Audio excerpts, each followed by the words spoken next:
신약 94페이지입니다. 누가복음 4장 16절부터 24절까지 말씀을 한 절씩 교독하겠습니다. 16절을 제가 읽습니다.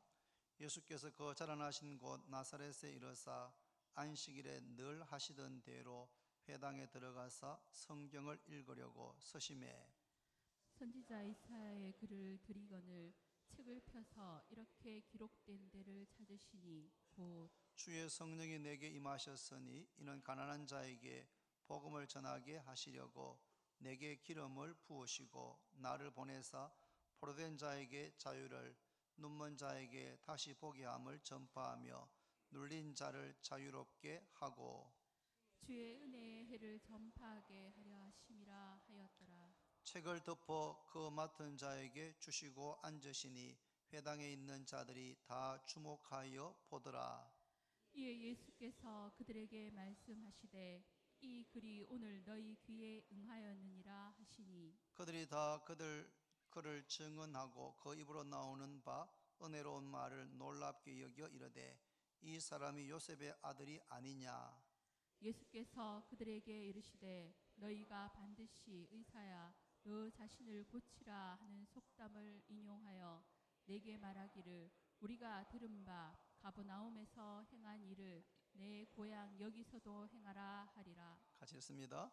또 이르시되 내가 진실로 너희에게 이르노니 고향에서는 환영을 받는 자가 없느니라. 아멘. 찬디 찬양 드리겠습니다.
당신은 하나님의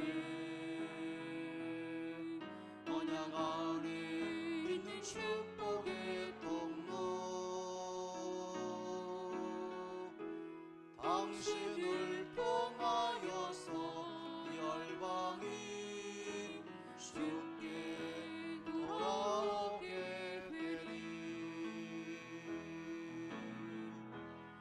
당신은 하나님의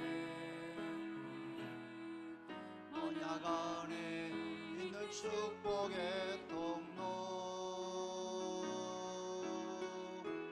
당신을 통하여서 열방이 주께 예배하게 되리.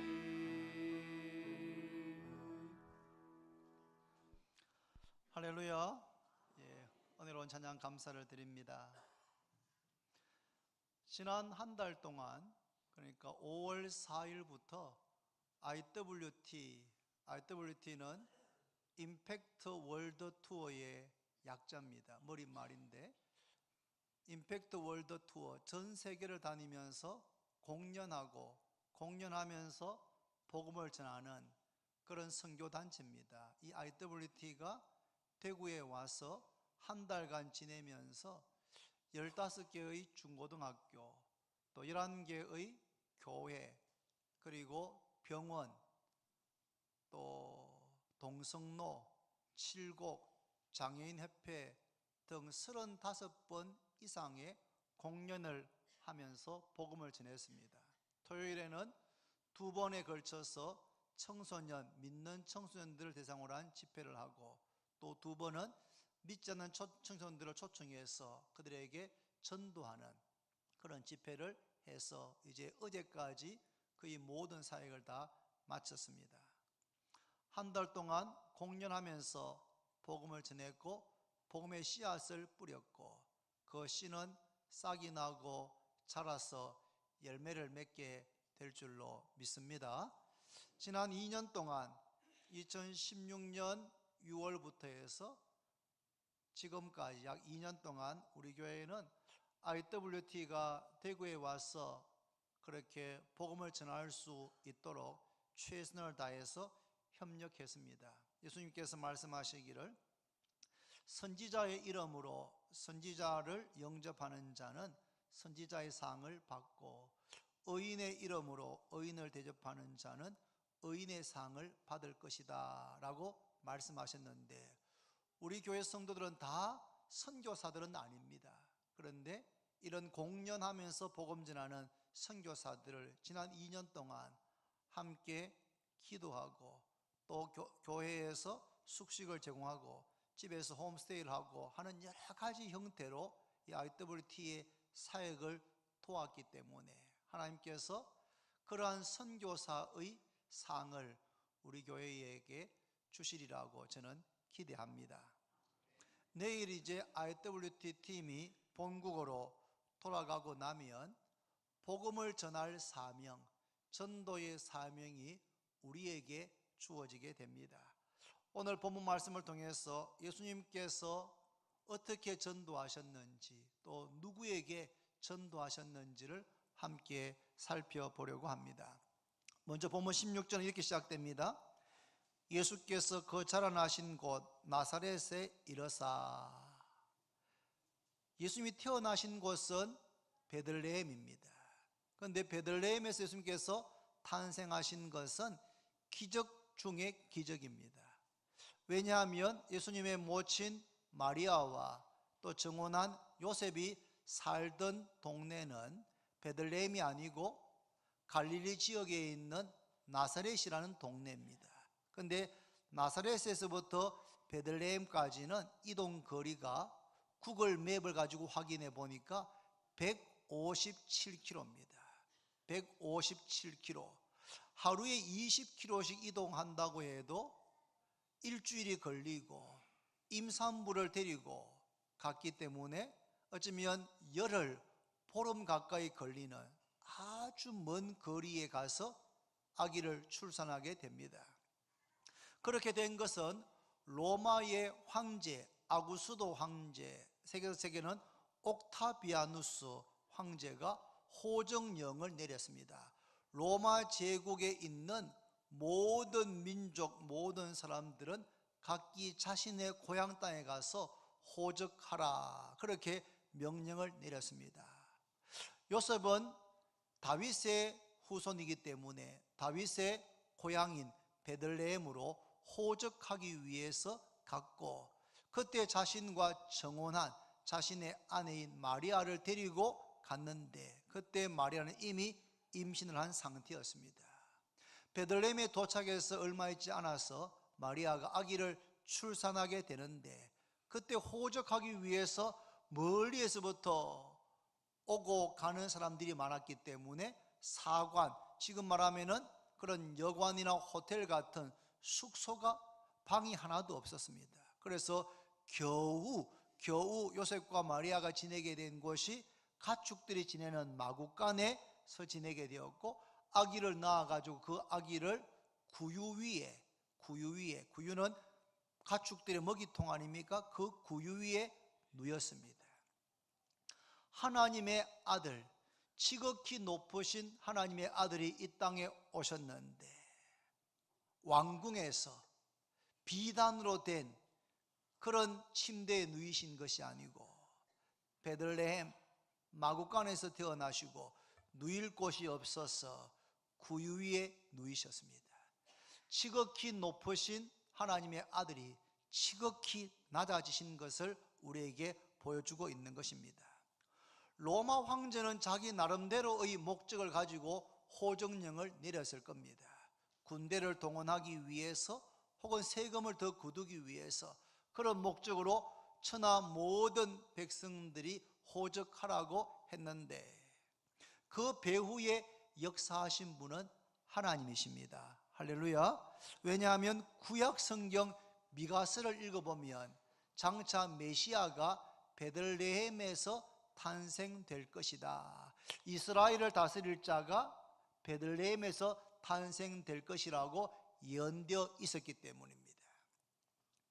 그런데 이 마리아가 아기를 출산하는데 나사렛 자신의 고향 동네에서 아기를 낳게 되면 이 예언이 성취되지 못하는 겁니다. 그래서 하나님께서 로마 황제는 전혀 그런 하나님의 뜻을 몰랐겠지만 로마 황제의 배후에서 역사하셔서 호정령을 내리게 하시고 나사렛에 살던 요셉과 마리아가 그들의 고향인, 그들의 조상의 고향인 베들레헴까지 이동해서 그곳에 호적하기 위해서 갔다가 만삭이 된 마리아가 아기를 출산하게 되어서 아기 예수가 베들레헴에서 탄생함으로 구약에 예언된 그 예언이 그대로 성취된 것을 믿으시기를 바랍니다. 베들레헴에 탄생한 예수님은 나사렛이라는 동네, 부모님의 고향 동네에서 자랐습니다. 30세가 되어서 요단강에 가셔서 세례 요한에게 세례를 받으셨는데, 물론 세례 요한은 예수가 누군지 알고 세례를 베푸는 것을 사양했습니다. 내가 세례 받았는데 어떻게 나에게 세례 받으러 나옵니까? 하고 사양했지만 예수님께서 강건해서 이렇게 하는 것이 하나님의 뜻을 이루는 것이다 라고 해서 세례를 받으시고 물에서 올라오셔서 기도하실 때에 하늘이 열리고 성령이 비둘기 형체로 그의 위에 강림하셨습니다. 그리고 소리가 나기를 이는 내 사랑하는 아들이요 내가 너를 기뻐하노라 라는 음성이 들려서 한번 따라할까요? 너는 내 사랑하는 아들이요 내가 너를 기뻐하노라. 너는 내 사랑하는 아들이요 내가 너를 기뻐하노라. 성령께서 예수님 위에 강림하시고 너는 내 사랑하는 아들이요 내가 너를 기뻐하노라 라고 하는 음성을 듣고 난 다음에 예수님께서 메시아로서 공생애를 시작하셨습니다. 오늘 본문 16절 다시 한번 보시면 16절에 이렇게 되어 있습니다. 예수께서 그 자라나신 곳 나사렛에 이르사 안식일에 늘 하시던 대로 회당에 들어가사 성경을 읽으려고 서심해. 30세가 될 때까지 예수님은 나사렛에서 사셨는데 안식일이 되면 안식일에는 늘 하시던 대로 회당에 가셨다라고 기록되어져 있습니다. 회당이 뭐 하는 곳입니까? 회당은 하나님께 예배를 드리는 곳입니다. 성경 말씀을 가르치고 배우는 곳, 이 바로 회당입니다. 오늘 말하면 교회입니다. 교회. 회당에서 예배를 드리고 하나님의 말씀을 가르치고 배웠습니다. 그런데 십계명 제4계명에 보면 하나님께서 이스라엘 백성들, 구원받은 이스라엘 백성들에게 안식일을 기억하여 거룩하게 지킬 것을 명령하셨습니다. 엿새 동안은 힘써 내 모든 일을 하고 일곱째 되는 날은 안식해라. 왜 안식해야 됩니까? 하나님께서 천지 만물을 6일 동안 창조하시고 일곱째 되는 날 안식하셨기 때문입니다. 그리고 그 날을 복주시고 그 날을 거룩하게 구별하시면서 하나님의 백성들에게 안식하라. 6일 동안은 열심히 내 모든 일을 행하고 안식일 날은 일하지 말고 모든 일을 쉬어라. 이것이 바로 여러분 창조의 질서입니다. 사람은 기계가 아닙니다. 기계도 쉬지 않고 계속해서 돌리면 고장이 나지 않습니까? 사람은 기계가 아닙니다. 엿새 동안 힘써서 일하고 그리고 일곱째 되는 날은 쉬어야 됩니다. 이것이 창조의 질서인 줄로 깨닫기를 바랍니다. 그런데 육체만 쉬는 것이 아니고 안식일 날은 하나님께 예배를 드립니다. 우리를 구원하신 그 하나님께 감사와 찬송과 영광을 돌리는 날로 안식일을 구별하여서 그 날을 쉬도록 거룩하게 지키도록 명령하고 있습니다. 지금도 유대인들이나 안식교 교인들이나 하나님의 교회 사람들은 안식일을 지키고 있습니다. 그들은 예수님께서 하나님의 아들 메시아이신 것을 믿지를 않기 때문에 안식일을 지금도 구약 성경의 말씀대로 지키고 있습니다. 그러나 예수님을 믿는 사람들, 예수님을 하나님의 아들이시고 그리스도인 줄로 믿고 예수님께서 나의 죄를 대신해서 십자가에서 피 흘려 죽으셨을 뿐 아니라 죽은 지 3일 만에 다시 살아나신 것을 믿는 그리스도인들은, 믿는 성도들은 안식일을 지키지 않고 안식 후 첫날, 안식일 다음 날 일요일, 바로 오늘입니다. 이 날을 거룩한 날로, 주님의 날로, Lord's Day, 주님의 날로 구별해서 지난 2000년 동안 우리를 구원하신 하나님께 감사하며 예배의 날로 지키는 줄로 깨닫기를 바랍니다. 예수님은 늘 하시던 대로 안식일에 회당에 가셔서 성경책을 읽고 예배를 드리셨습니다. 성도들도 늘 하던 대로 주일이 되면 다른 곳에 가지 않고 일하러 가지 않고 직장에 가지 않고 집에서 주무시지 않고 여행 가지 않고 성도들은 주일이 되면 늘 하던 대로 교회에 나오셔서 성경 말씀을 읽고 기도하고 하나님께 예배를 드리시기를 바랍니다. 제가 아는 한 선배 목사님께서 이렇게 말씀하시더라고요.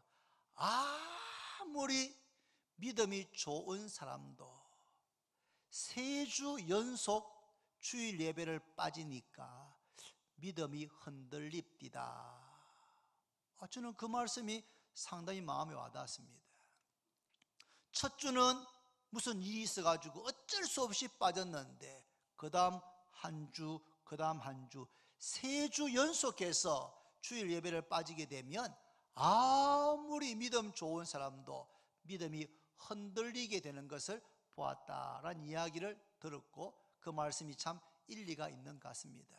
예수님께서 안식일에 늘 하시던 대로 회당에 가셔서 성경 읽고 예배드렸던 것처럼 우리 주원교회 모든 성도들은 토요일이 되면 한 주간의 모든 일들을 딱 단돌이 하고 딱 정리하고 내일은 주일이니까 오늘 좀 일찍 잠자리에 들고 내일 주일날 최상의 컨디션으로 교회 가서 하나님께 예배 드려야지.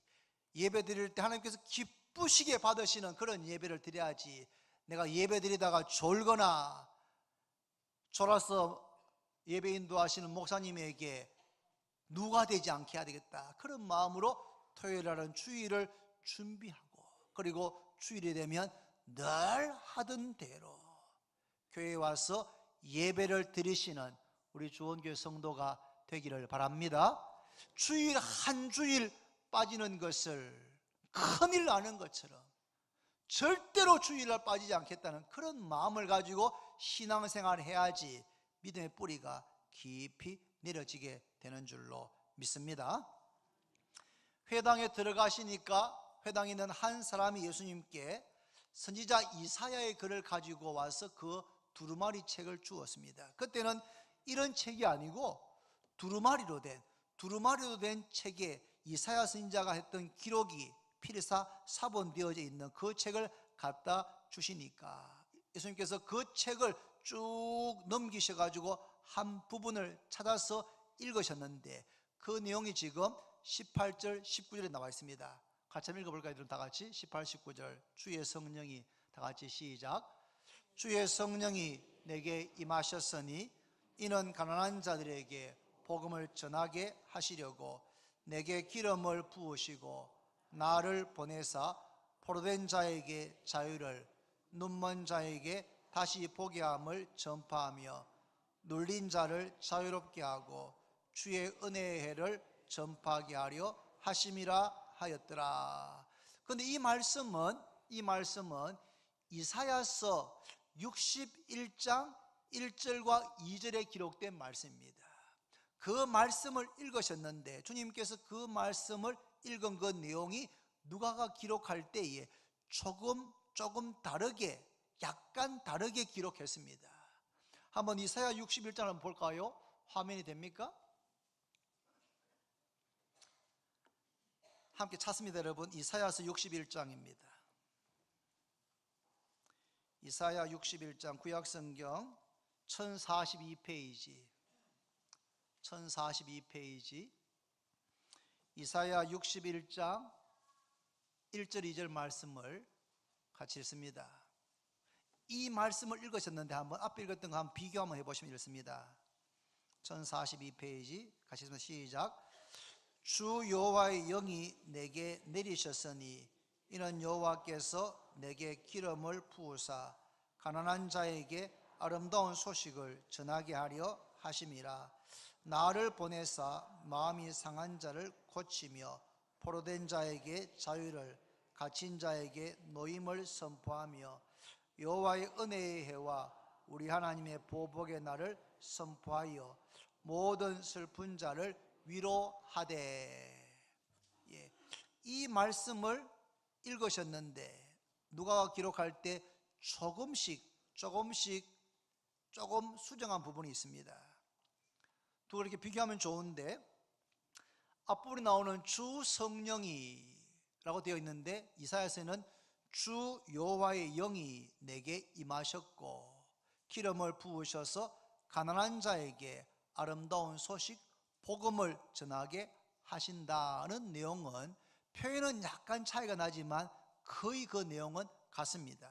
그런데 그 다음에 나를 보내사 누가복음에는 포로된 자에게 자유를, 눈먼 자에게는 보게 함을, 눌린 자에게는 자유케 한다고 되어 있고, 이사야서에는 나를 보내사 마음이 상한 자를 고치며 포로된 자에게 자유를, 갇힌 자에게 노임을 선포한다라고 되어 있습니다. 종합해 보면 예수님께서 메시아가 누구에게 보내시느냐 하면 가난한 자에게, 마음이 상한 자에게, 눈먼 자에게, 눌린 자, 포로된 자, 갇힌 자에게 보내어져서 그들에게 좋은 소식, 아름다운 소식을 전파하게 하신다라고 되어 있습니다. 그런데 이사야 61장 2절 마지막 부분에 있는 내용은 예수님께서 의도적으로 그대로 읽지를 않으셨습니다.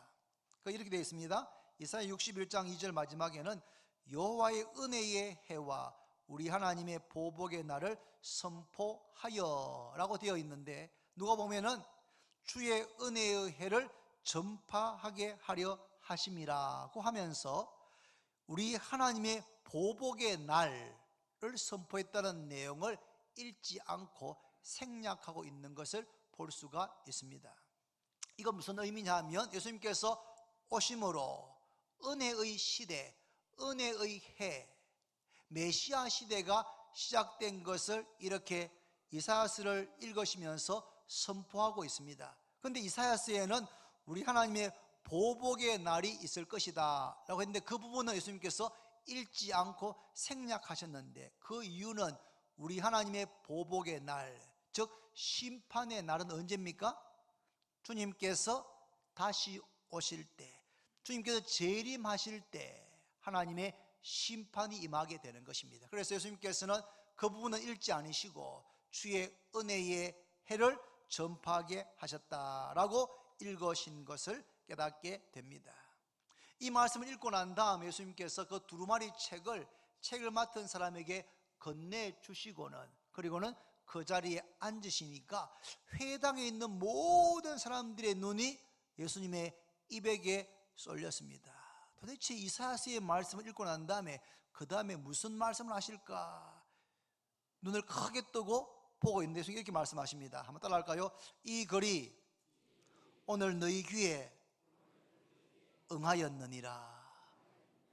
이 이사야의 말씀이 오늘 너희 귀에 이루어졌다.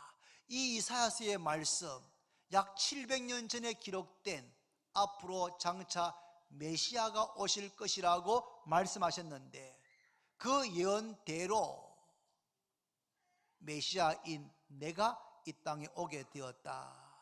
예수님 자신이 메시아이신 것을 선포하셨습니다.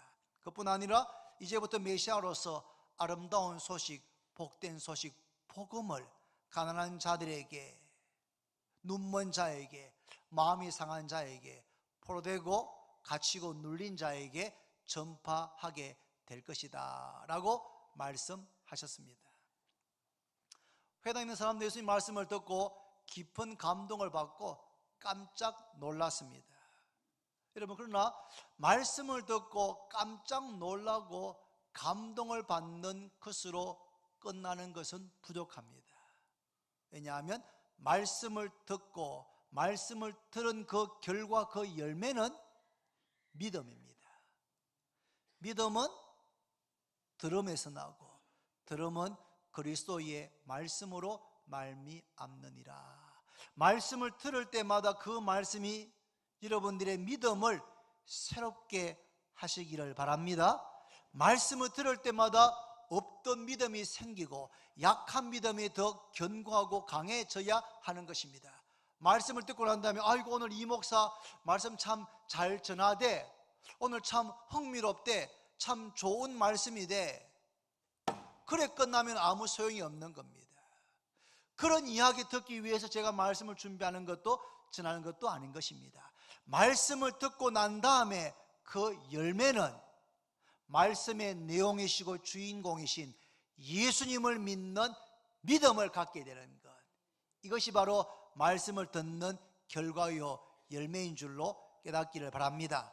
그런데 그 안식일에 나사렛에 있는 그 회당에서 예수님께서 하셨던 그 말씀, 이 글이 오늘 너희 귀에 응하였느니라 하는 말씀을 듣고 많은 사람들이 깜짝 놀라고 감동을 받았습니다. 그런데 그들이 이렇게 말합니다. 22절 후반 끝부분에 이 사람이 요셉의 아들이 아니냐, 이 사람 저 사람 요셉 아들 아이가, 누가 그러는 겁니다. 그러니까 요셉의 아들이네, 요셉의 아들 우리가 잘 알지, 그 아버지도 우리가 아는데. 조금 전까지만 해도 이사야의 말을 인용해서 읽으시고 예수님께서 이 글이 오늘 너희 귀에 응하였다 라고 할 때 모든 사람들이 깊은 감동을 받고 깜짝 놀랐습니다. 은혜로운 말씀이다 그렇게 했습니다. 그런데 누군가가 저 사람, 저 청년, 저 사람 요셉의 아들 아이가, 그렇게 하면서 그들의 믿음의 눈이 닫혀버리게 됩니다. 인간적으로 바라보기를 시작하는 겁니다. 왜냐하면 예수님께서 나사렛에서 태어나고 자라는 과정을, 성장 과정을 본 사람들이 거기에 앉아 있을 것이기 때문입니다. 여러분, 인간적인 생각과 선입견 때문에 믿음을 갖는 것이 방해가 되면 안 됩니다. 여러분, 예수님이 요셉의 아들 맞습니까? 아닙니까? 맞습니까? 아닙니까? 요셉의 아들이라고 다들 알고 있습니다. 또 예수님도 요셉을 아버지라고 부르고 있습니다. 그러나 실상은 요셉은 예수님의 아버지가 아닙니다. 왜요? 처녀 마리아에게 성령께서 처녀 마리아에게 함께 하셔서 성령으로 말미암아 잉태되어진 겁니다. 요셉과 동거하기 전에 이미 정혼한 관계여서 다른 사람은 요셉이 남편, 마리아가 아내라고 알고 있지만 그들은 동거하기 전이었습니다. 동거하기 전이었는데 마리아가 아기를 갖게 된 것입니다. 사람들은 저 아기는 요셉의 아기일 것이다라고 추측했지만 요셉은 알고 있습니다. 마리아의 배가 불러오는 것이 자기 아기가 아닌 것을. 그래서 요셉은 깊은 고민에 빠졌습니다. 그렇지 않을 줄 알았던 자신의 약혼녀 정혼한 여인이 부정을 저질러서 아기를 가진 것이 아닌가라고 생각한 요셉은 자신과 마리아의 관계를 조용하게 끊고자 했습니다. 그때 천사 가브리엘이 나타나서 마리아에게 잉태된 것은 성령으로 잉태된 것이다. 부정한 것이 아니다. 아들을 낳으리니 이름을 예수라고 해라. 여러분, 예수님은 요셉의 아들이 아니고 성령으로 말미암아 잉태되어져서 이 땅에 태어나신 하나님의 아들이신 것을 믿으시기를 바랍니다. 나사렛 동네 사람들이 저 청년, 저 예수, 요셉의 아들 아이가 우리가 그가 자라는 걸 봤는데 라고 하는 순간 그들의 모든 영적인 귀는 닫혀버리고 마음은 닫혀버리고 나사렛에서 무슨 선한 것, 무슨 메시아가 난단 말인가 라고 생각하면서 인간적인 생각에 예수님에 대한 믿음을 다 닫아버리게 되는 것입니다. 선지자가 고향에서 환영받지를 못합니다. 저도 비산동 출신 아닙니까? 여러분, 제가 자란 것 다 아신다고 해도 그것 때문에 말씀을 들을 때 그것을 목사의 말로, 이수영 목사의 말로, 사람의 말로 들으시면 안 됩니다. 하나님께서 내게 하시는 말씀으로 받으시기를 바랍니다. 그럴 때 그 말씀이 우리 속에 믿음의 열매를 맺게 되는 것입니다. 예수님의 동생 야고보가 있습니다. 야고보가 기록한 야고보서 1장 1절에 이렇게 말씀합니다. 하나님과 주 예수 그리스도의 종 야고보는 흩어져 있는 12지파에게 문안하노라. 어릴 때 야고보는 형 예수와 함께 같이 놀았습니다. 같이 자랐습니다. 같이 밥 먹고 같이 자고 뛰어놀았습니다. 그런데 자기 형이 어느 날 집을 나가가지고 공생애를 그렇게 살아갑니다. 사람들이 막 모여들고 가르치고 병자를 고치고 막 그렇게 합니다. 동생 야고보, 어릴 때 같이 자랐던 야고보가 자기 형 예수를 하나님의 아들로, 그리고 그들이 기다려온 메시아로 믿는 것이 쉽겠습니까? 어렵겠습니까? 대단히 어려웠을 겁니다. 안 믿어졌을 겁니다. 아니, 내가 형을 다 알고 있는데 형이 무슨 그리스도야? 무슨 하나님의 아들이야? 같은 엄마 배에서 태어났는데, 그런 생각을 야고보가 수백 번 더 했을 겁니다. 그런데 언제 동생 야고보가 바뀌어졌겠습니까? 언제? 부활하시고 난 다음에. 십자가에 죽을 때까지도 동생 야고보는 믿어지지 않았습니다.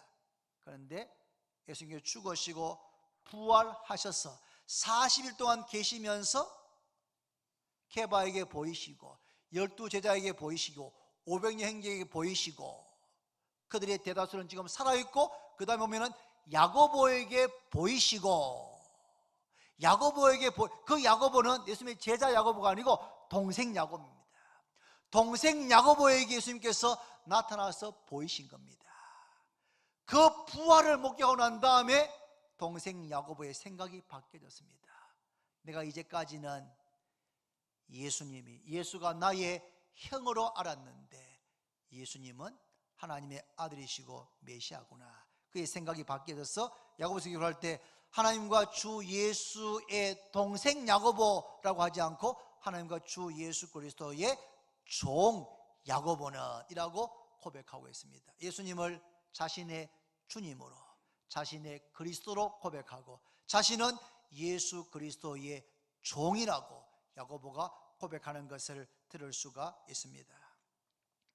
예수님께서 공생애를 시작하시면서 나사렛에 있는 회당에서 이사야서의 말씀을 읽으시고 자신이 메시아이신 것과 메시아를 통한 은혜의 시대가, 은혜의 해가 시작된 것을 선포하셨습니다.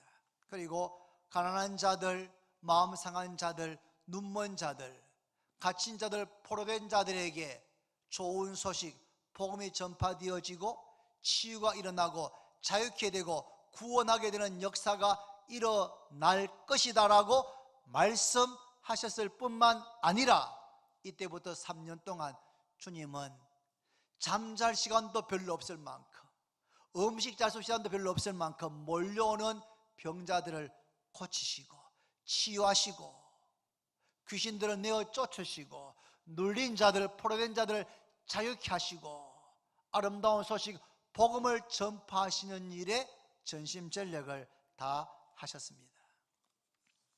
지난 주일 오후에 제가 복음 전도의 이유, 왜 우리가 전도해야 되는가 하는 제목으로 말씀을 전하였습니다.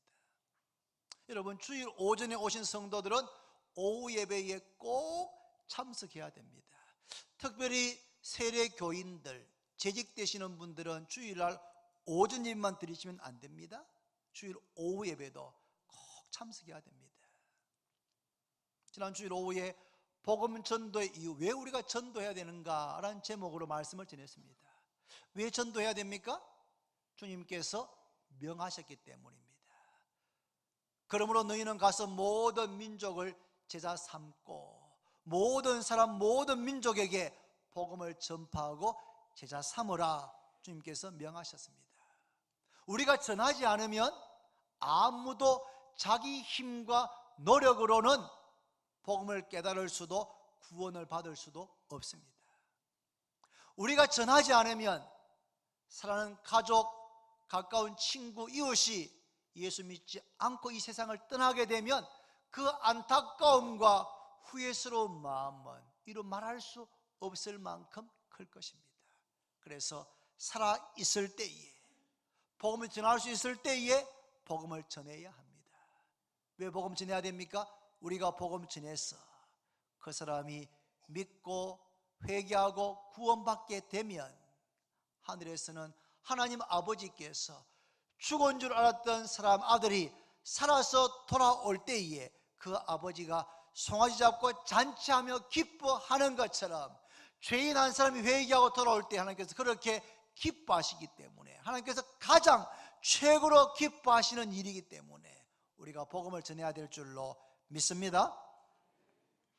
IWT와 같은 무슨 특별한 선교사들, 특별한 사람들만 전도하는 것이 아닙니다.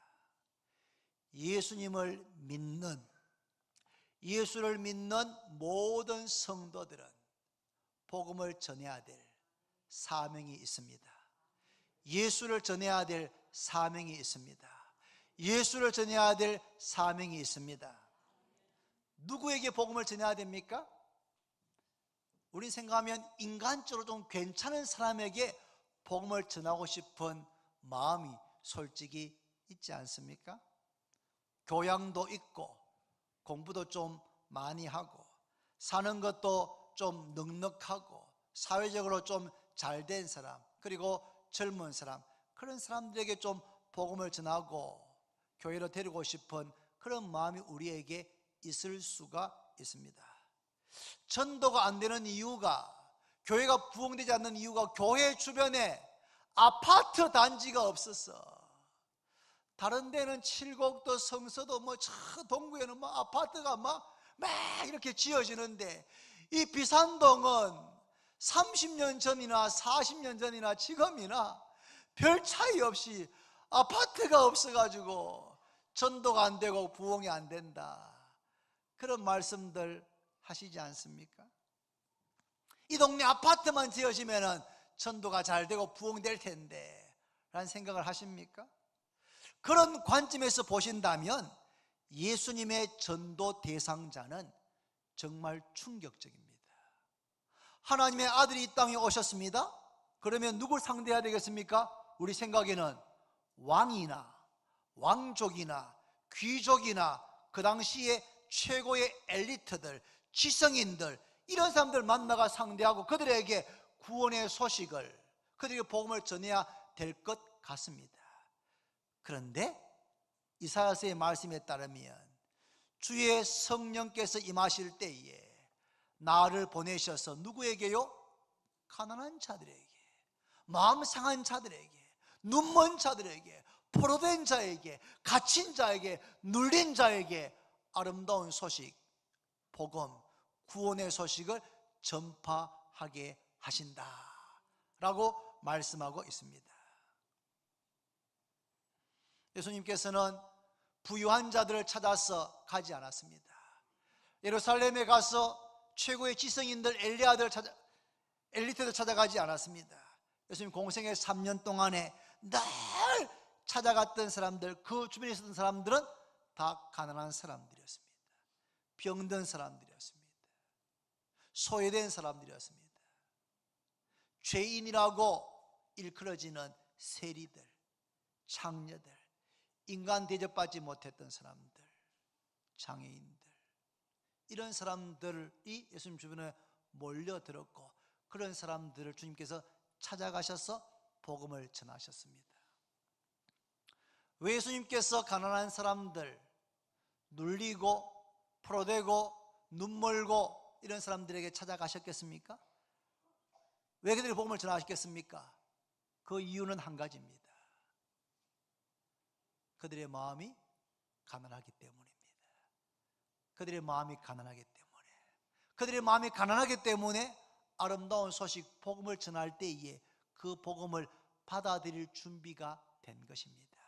심령이 가난한 자는 복이 있나니 천국이 저희 것임이요. 심령이 가난한 사람이 복이 있습니다. 왜요? 심령이 가난한 사람이 복음을 듣고 예수를 믿고 영접해서 그 마음에 천국이 임하기 때문에 마음이 가난한 사람이 복이 있습니다. 물론 부유한 사람, 많이 배운 사람, 똑똑하고 성공한 사람도 마음이 가난할 수가 있습니다. 그러나 그것은 아주 지극히 소수입니다. 오히려 가난하고 병들고 지치고 실패하고 이런 사람들의 마음이 가난한 상태인 것입니다. 우리도 예수님처럼 복음을 전해야 합니다. 복음을 전하는 것은 주님의 명령입니다. 하나님은 모든 사람이 구원을 받고 진리를 아는 데 이르기를 원하십니다. 그래서 하나님께서는 한 사람도 멸망당하는 것, 지옥에 가는 것 원치 않았습니다. 모든 사람이 구원받기를 원하십니다. 그러나 모든 사람이 구원받게 되는 것은 아닙니다. 끝까지 아무리 복음을 전해도 듣지 않고 거부하는 사람이 있습니다. 왜요? 그 마음이 닫혀 있기 때문에, 그 마음이 강팍하기 때문에, 아무리 복음을 전해도 그 마음이 높아져 있기 때문에 복음을 들으려고 하지 않는 것입니다. 우리는 사랑하는 가족들에게 복음을 전해야 됩니다. 가족 가운데 그 어느 누구도, 그 어떤 분도 예수님을 믿지 않고 이 세상을 떠나는 일이 없게 하셔야 됩니다. 여러분, 가족을 구원하는 것이 정말 쉽지 않습니다. 안 믿는 친구나 이웃을 전하는 것이 오히려 쉽지, 예수 안 믿는 가족들, 나를 핍박했던, 예수 믿는다고 핍박했던 부모님을 예수 믿게 하는 것 정말 쉽지 않습니다. 그러나 포기하시면 안 됩니다. 10년이 걸리든 20년이 걸리든 어머니 아버지의 구원을 위해서 기도하고 어머니 아버지의 구원을 위해서 모든 노력을 다 기울이시기를 바랍니다. 그러면 하나님께서 주 예수를 믿어라 그리하면 너와 내 집이 구원을 받겠다는 그 말씀 그대로 예수 믿을 것 같지 않던 아버지가, 어머니가, 남편이, 형님이 구원받는 역사가 일어나게 될 줄로 믿습니다. 여러분, 가족의 구원을 절대로 포기하시면 안 됩니다. 아무리 오래 기다려도 요동치 않는 것 같아도 포기하지 말고 기도하면 때가 차면 성령께서 역사하셔서 그 마음을 변화시키시고 그 마음을 움직이시고 그 마음을 여시고 구원하실 줄로 믿습니다. 여러분, 한번 주위를 한번 둘러보십시오. 여러분, 우리 주위에, 내 주위에 가난한 사람이 누구인지, 마음이 상한 사람이 누구인지, 힘들어하는 사람이 누구인지, 실패한 사람이 누구인지, 눌린 사람이 누구인지, 무엇인가에 사로잡힌 사람이 누구인지, 눈먼 사람이 누구인지 한번 생각해 보십시오. 여러분, 우리 주변에 그런 분들이 많이 계십니다. 잘난 사람, 똑똑한 사람, 그런 사람에게 복음 전하려고 하지 말고 예수님처럼 가난하고 병들고 실패하고 지치고 소외되고 이 세상에서는 별로 관심받지 못한 그런 사람들에게 우리가 찾아가서 아름다운 소식, 구원의 소식, 복음을 전하시기를 바랍니다. 그러면 주께서 역사하셔서 구원하시는 겁니다. 저희가 사는 사택 그 근처에 어느 좀 큰 교회가 있습니다. 그 교회가 일주일에 한 번 거린들에게 아침 9시인가 돈을 2,000원인가 3,000원 주는 것 같습니다. 전 잘 몰랐습니다. 어떤 날 약간 출근을 늦게 한다고 차를 타고 오는데 막 60대 후반쯤 돼 보이는 분들이, 보기에 멀쩡한 분들이 막 그 교회에서 막 쏟아져 나오는 겁니다. 그런데 이 교회 뭐 아침부터 집회했나 싶었습니다. 그런데 아닙니다. 여러분, 다 돈 2,000원 3,000원 받기 위해서 정말 멀쩡하게 보이는, 건장해 보이는 그런 분들이 거기 수백 명이 쏟아져 나왔습니다. 저는 그거 반대합니다. 저는 가난한 사람이 복음을 전해야 됩니다. 여러분, 가난한 사람을 도와야 됩니다. 그러나 돈 2, 3,000원 주는 것을 그렇게 하면 그분들은 오히려 예수 믿을 수 있는 기회를 잃어버리게 됩니다. 돈 2,000원, 3,000원 받기 위해서 왔다가 그거 받으면 바로 돌아가 버리는 것입니다. 여러분, 그러면 안 됩니다. 여러분, 예수를 전해야 됩니다. 복음을 전해야 됩니다. 복음을 듣고 나면 가난했던 사람이 부유하게 되는 삶의 변화가 일어나게 될 줄로 믿으시기를 바랍니다. 여러분, 이제 우리 주흥교회는 매주 복음을 전합시다.